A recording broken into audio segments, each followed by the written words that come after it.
Kita adalah keluarga Forum Peduli Remaja Jambi.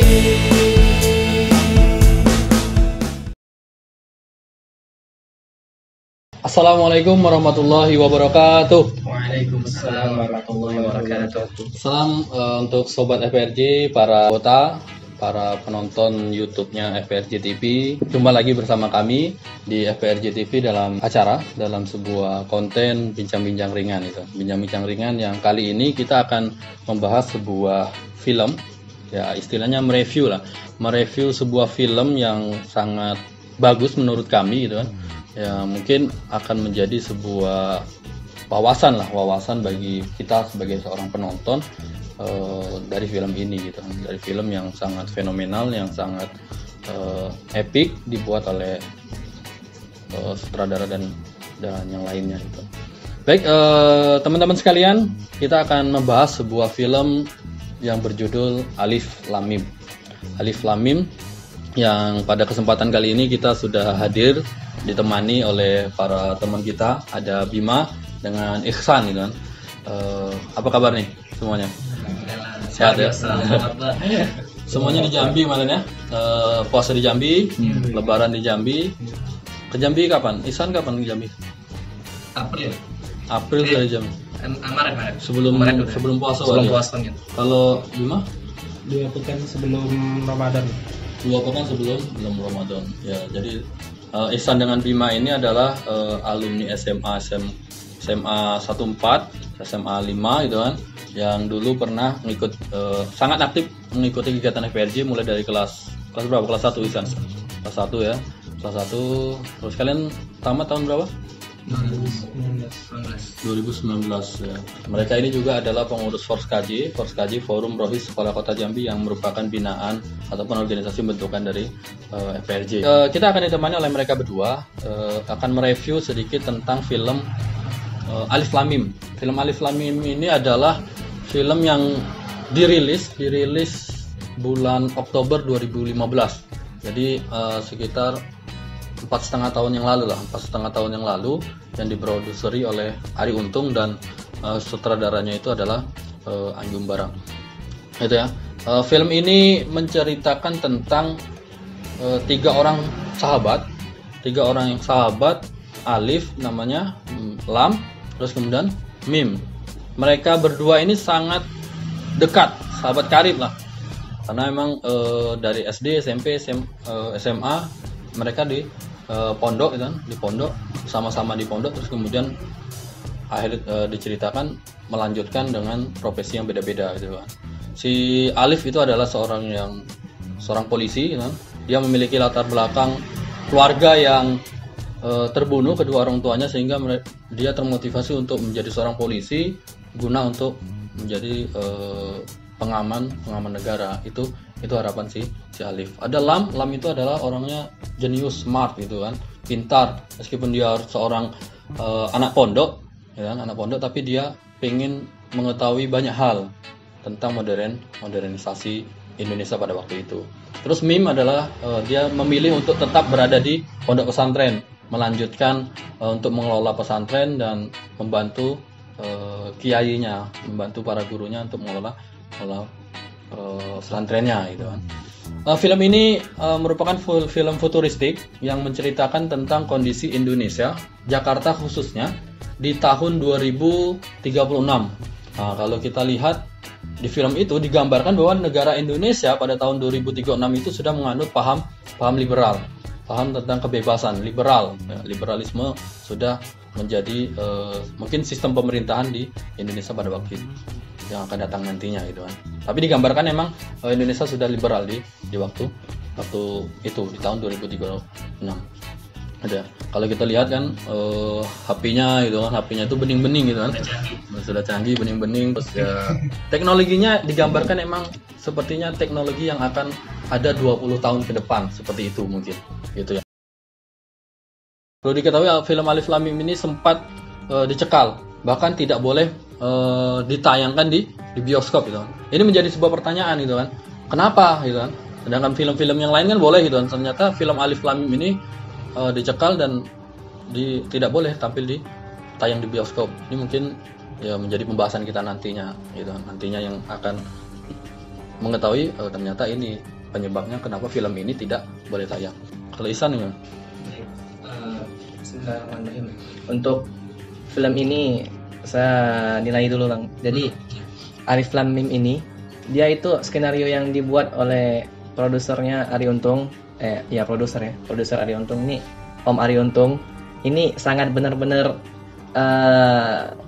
mantap gitulah. Kenapa? Karena dia berhasil membuat, kalau pada zaman itu tahun dirilisnya yakni 2015 itu dikatakan bahwa ini adalah satu-satunya film futuristik, yakni film yang menceritakan tentang masa depan Indonesia pertama kali. Nah, jadi sebelum itu tuh belum ada film-film yang kayak gitu yang berani nayangkan seperti itu. Nah, sekarang tadi kayak kata Bang Yudi tadi, kenapa kemudian kok film ini bisa dicekal gitu? Kenapa kok nggak boleh ditayangin di Indonesia gitu sampai saat ini gitu kan? Jadi kalau yang kita lihat, kalau misalkan teman-teman juga sudah pada nonton, itu dari yang scene pertama itu kita mendapati bahwasanya ada ketika Alif ini mengobrol dengan Lam. Jadi uniknya sini yang saya lihat itu adalah beda dengan kondisi kita saat ini nih Bang. Karena kan kita kalau misalkan di ruang tamu ini kan ruang keluarga nih, pasti selalu misalkan di sofa, ini kemudian di depannya itu pasti selalu ada TV gitu. Nah, kemudian itu dibahas dalam film ini gitu. Kenapa kok Lam bertanya ke Alif, kok di depan biasanya di depan sofa itu ada TV ini, Lif. Kenapa kok ini malah jendela gitu? Apa yang kemudian dijawab oleh Alif? Alif mengatakan, saya sudah sangat bosan dibohongi oleh televisi, makanya saya ganti aja dengan jendela. Seperti itu. Jadi mungkin kita bisa ambil nilai yakni sama seperti kondisi kita saat ini. Banyak media-media yang kemudian diatur itu bukan untuk menimbulkan fakta-fakta yang ada di dunia, malah untuk memutarbalikkan fakta itu sendiri gitu. Mungkin seperti itu untuk di awal, Bang. Ya, dari obrolan di ruang tamu itu di rumahnya si Alif. Alif ya? Alif. Lamnya datang ke situ gitu. Ya, saling mereka sebenarnya awalnya adalah saling membanggakan. Ini loh, akhirnya polisi gitu kan, polisi yang menjadi pengaman negara gitu kan. Tapi Lam menjawabnya malah untuk apa sih? Zaman sekarang gitu kan. Zaman sekarang perang kok pakai senjata, pakai media doang gitu kan. Terbukti media bisa mempengaruhi banyak kepala gitu kan. Kalau ada yang mengatakan lupa siapa yang mengatakan kalau satu peluru itu hanya bisa menembus kepala satu orang. Kalau media itu bisa menembus ribuan orang, bahkan jutaan orang, bahkan miliaran orang. Media yang ternyata menipu banyak orang di masanya. Seperti contoh ketika ada satu adegan pemboman Candi Cafe di film itu tadi, media mengatakan pelakunya adalah Islam karena ada seseorang bergamis, seseorang yang berbau agama datang ke Candi Cafe itu tadi. Tapi ternyata setelah diungkap fakta-faktanya oleh Lam, ternyata dapatlah bahwa bukan Islam pelaku, bukan orang Islam pelaku dari pemboman itu tadi. Tapi ya karena salah satunya di zaman itu telah menganut paham liberal. Bagaimana juga ada dialog ketika setelah pemboman Candi Cafe itu tadi ada dialog antara Alif dan orang yang tadi masuk. Katanya ini negara liberal, negara yang memberikan hak dan kebebasan untuk rakyatnya. Tapi kenapa kita tidak diberikan kebebasan untuk menganut paham agama? Lalu disaut sama temannya yang lain, mungkin kebebasan itu tidak berlaku untuk orang yang masih mempercayai agama. Yang tadi itu katanya negara ini liberal gitu kan. Tapi untuk masalah berpakaian saja masih diatur gitu kan. Seharusnya kalau liberal ya mau pakai apa saja ya boleh gitu kan. Mau pakai gamis, mau mungkin pakai apa ya boleh gitu kan. Katanya bebas gitu. Nah, kenapa untuk orang Islam yang memakai gamis saja susah gitu kan, masuk kafe dan kan scene-nya itu ada masuk kafe kan dianya. Mau pesan pakaian gitu kan.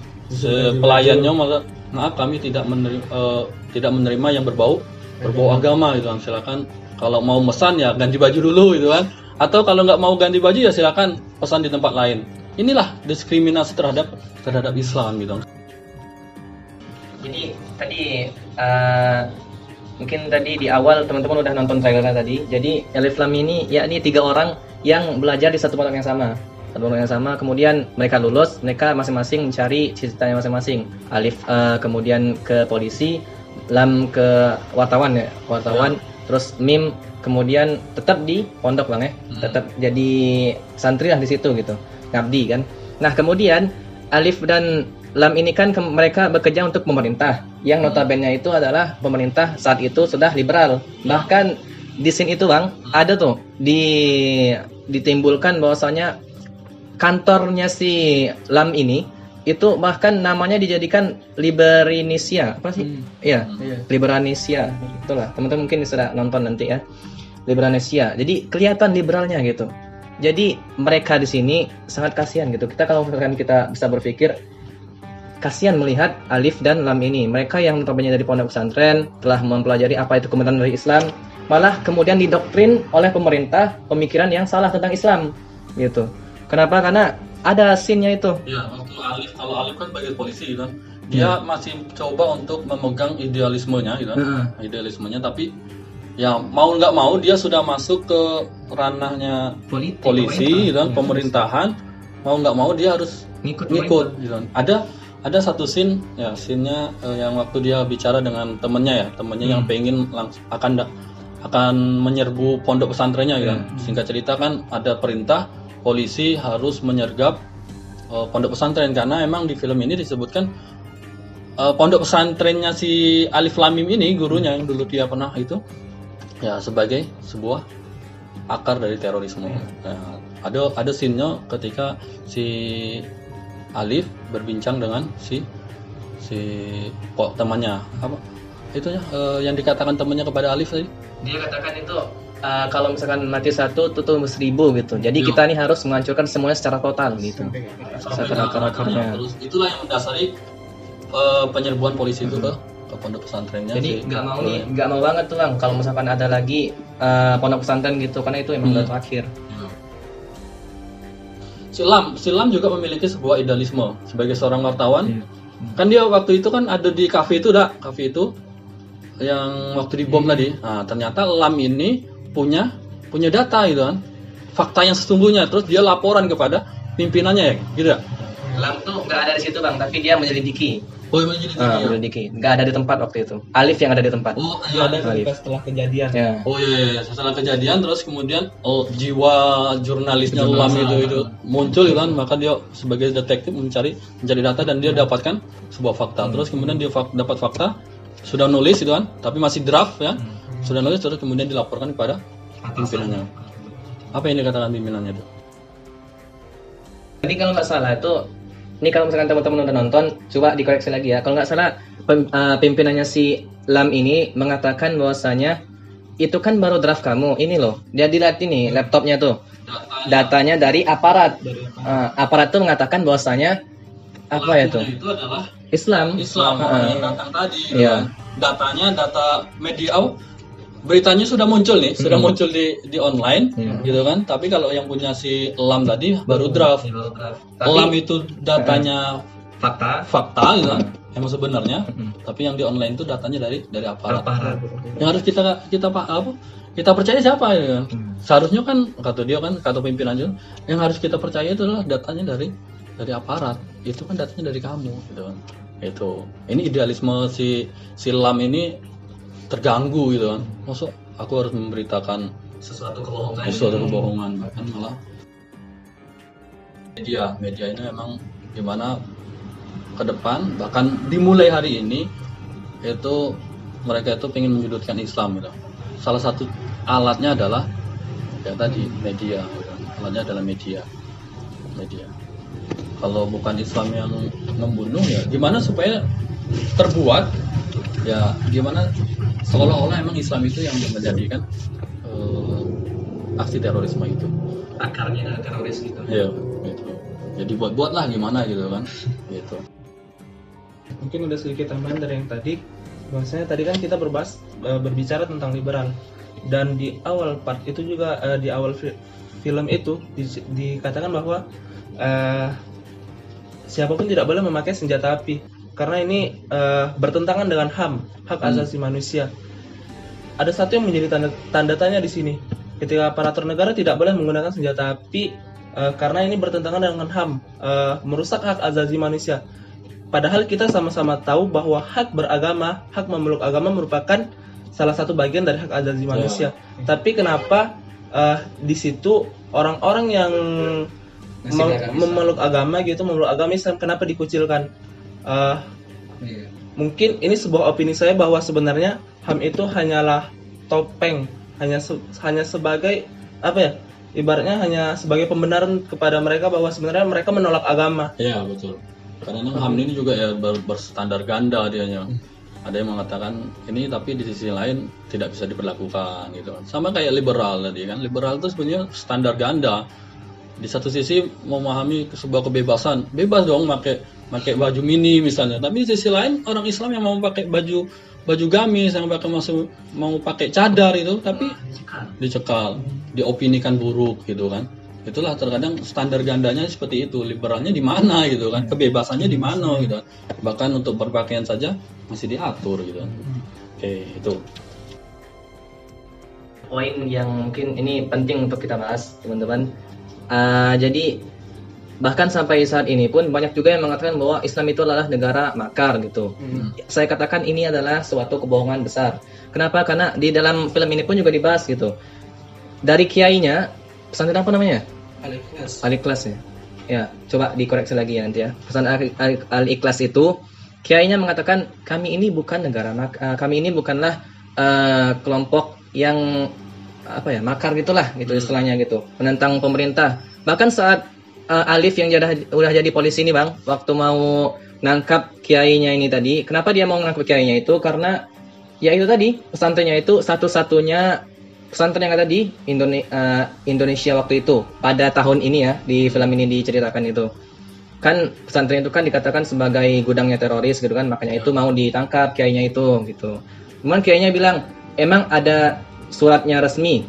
"Oh ada," kata Alifnya kan. Dikasih tahu nih suratnya kiai.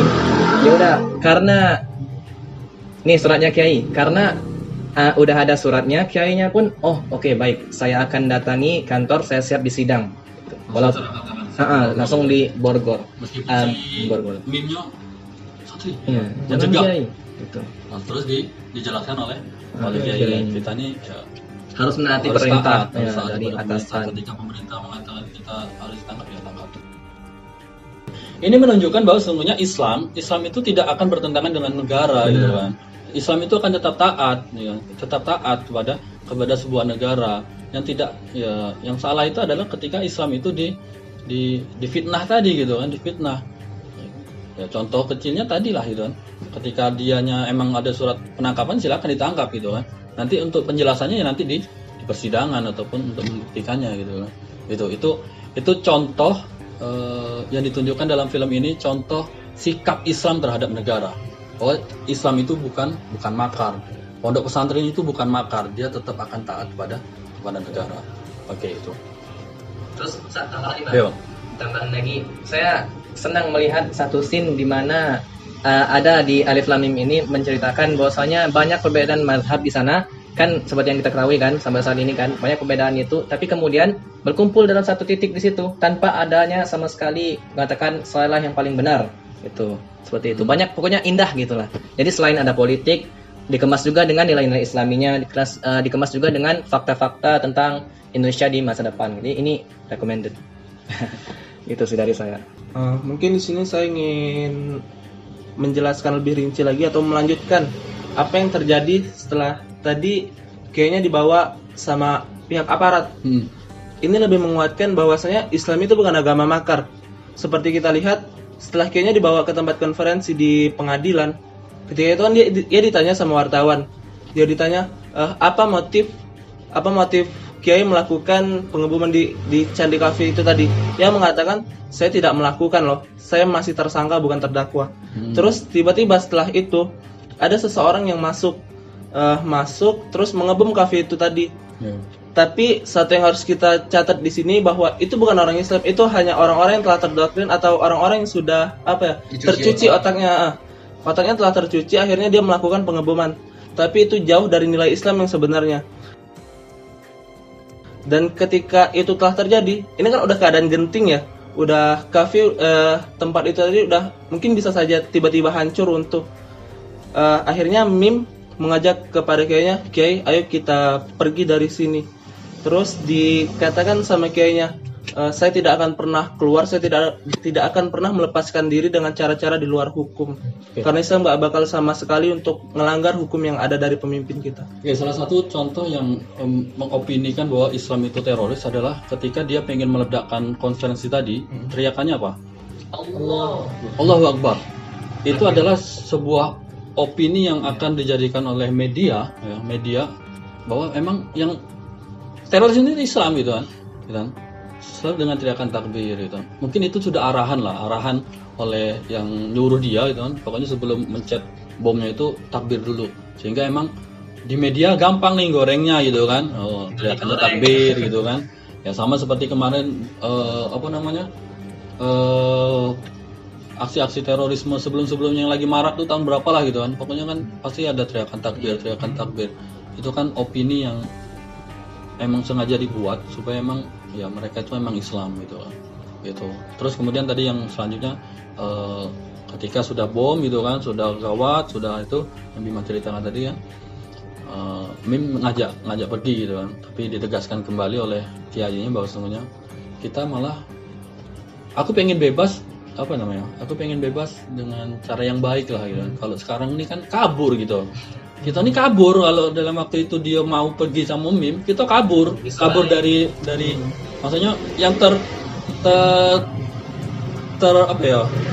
yang akan terberitakan, terwacanakan itu adalah teroris kabur gitu. Itu yang pengen gurunya itu tidak mau gitu. Dia pengen tetap di situ. Kalaupun dia bebas, nanti bebasnya karena dia tidak bersalah. Tapi kalau dia bebas karena kabur, itu yang dia nggak mau. Akan malah memperburuk citra Islam. Pondoknya itu juga citranya buruk. Oke, kita akan masuk sebuah di situ ada tema konspirasi. Gitu. Ya, tema konspirasi. Siapa sih yang sebetulnya ngebom? Yang menjadi pelaku bom ini siapa? Sebetulnya ngebom ya salah satu contohnya ngebom di kafe tadi lah. Oke. Siapa sebetulnya? Sebelum masuk situ mungkin Ya, ada ada. scene yang bisa ngejelasin nih Bang. Iya. Jadi ada scene di mana istri dari Lam ya, seorang wartawan ini itu dibunuh oleh aparatur negara yang udah notabene itu ya jelek lah gitu. Nah, maksudnya itu adalah pelaku jahatnya di situ di film ini. Jadi ketika itu waktu di kuburan itu, jadi namanya Gendis karakter ini, istri Lam ini telah meninggal. Kemudian Lam mengatakan kepada Mim, seorang yang udah mengabdi di pesantrennya itu, yakni temannya sendiri waktu kecil, dia katakan kita nggak bisa diam aja gitu, kurang lebih seperti itu Bang. Kita nggak bisa diam aja, kita harus melawan gitu istilahnya gitu. Nah, karena ya apalagi gitu kan, kiai mereka udah ditangkap, istrinya yakni si Gendis ini, istrinya dari Lam ini telah dibunuh, telah jelas-jelas ada buktinya. Kemudian suami mana yang tidak emosi gitu dengan pemerintah. Terus Lam katakan, setelah semua ini Anda masih percaya dengan aparatur negara gitu, kurang lebih seperti itu. Nah, jadi banyak kemudian bibit-bibit yang harus kita hindari lah gitu dari pemerintah, dari aparatur ini. Karena kenapa ya? Karena ya kita harus cermat dalam mengambil informasi seperti itu mungkin. Nah, kemudian tadi konspirasi tadi nih Bang. Konspirasi itu kita lihat dari film ini, bosnya itu banyak ya. Bahkan cuma dari satu. Bahkan ada tingkat-tingkat. Kalau main game nih pasti ada bos kecil dulu, terus kemudian naik level, tambah gede lagi gitu kan. Nah, ini sama nih, film ini juga sama seperti itu. Jadi ada bos kecilnya ini yang mencuci otaknya Alif dan Lam ini, Alif. Mencuci otaknya si Alif ini, si polisi ini, untuk bekerja sama gimana caranya supaya Islam ini habis semua dari Indonesia. Kayak gitu. Tuh perannya si bos kecil ini tadi. Kemudian setelah itu udah selesai bosnya ini tugasnya, malah disuruh bunuh diri. Itu udah gimana? Itu konspirasinya udah gede itu. Salah satu cara untuk melancarkan konspirasi yang kalau di sini digambarkan yang buat konspirasi itu adalah siapa aparat negara kalau nggak salah gitu kan. Karena mereka yang menguasai berita. Iya. Salah satu caranya adalah mereka dari awal lah, mungkin yang terungkapnya nanti pas di akhir-akhir film. Ternyata emang ya, dan mungkin juga terjadi di kehidupan nyata. Salah satu cara untuk melancarkan konspirasi yang ingin menjelekkan pondok pesantren, ingin menjelekkan Islam adalah mereka menyusupkan orang-orang mereka. Ya, menyusupkan orang-orang mereka ke pondok pesantren itu sendiri untuk belajarkah atau untuk bahkan menjadi guru silat. Di akhir nanti diceritakan bahwa ternyata yang buat untuk mendoktrin untuk ngebom itu adalah ternyata guru silatnya, dan ternyata lagi guru silatnya itu adalah seorang aparat negara. Itulah cara mereka, dan mungkin itu dilancarkan pada hari ini gitu kan. Mereka masuk jadi guru silat, ngajari alif lam mim guru silat sehingga mereka pandai untuk silat gitu kan. Terus sambil mereka ngajar, dia sambil cari bibit-bibit yang bisa ditarik gitu kan. Oh, ini bisa ditarik jadi teroris. Oh, ini bisa didoktrin. Oh, ini bisa dicuci otaknya dengan landasan-landasan agama. Kita ini adalah Islam. Kita ini jangan sampai kalah dengan negara gitu. Akhirnya mereka terdoktrin, semangat, oke, kita harus ngebom. Itulah orang-orang yang terjebak. Tapi memang kan artinya tidak semua pondok pesantren pasti tidak semua pondok pesantren yang kemudian berhasil disusupi aparatur inilah gitu, yang mau maksudnya tuh mencuci otak-otak para santri ataupun guru-guru silat mereka untuk kemudian diambil gitu kan, nggak mungkin gitu. Tapi, karena semuanya ada peluang untuk disusupi, ada peluang untuk disusupi pondok pesantren, karena emang untuk menyerang mereka itu salah satunya bagi strateginya adalah dari dalam.